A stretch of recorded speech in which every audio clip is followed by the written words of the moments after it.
naik motor, gurunya lewat, itu mereka matiin mereka punya motor, mereka dorong mereka punya motor.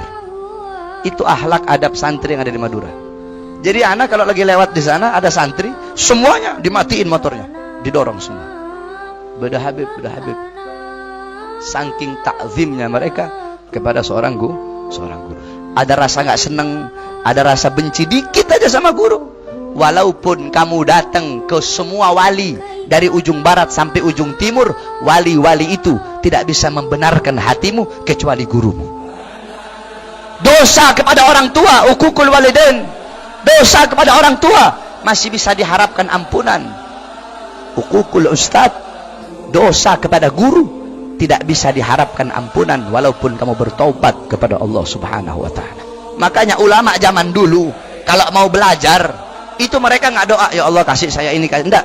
Doanya apa? Ya Allah, tutuplah aib guru-guruku, tutuplah aib guruku agar aku tidak punya prasangka buruk kepada guru.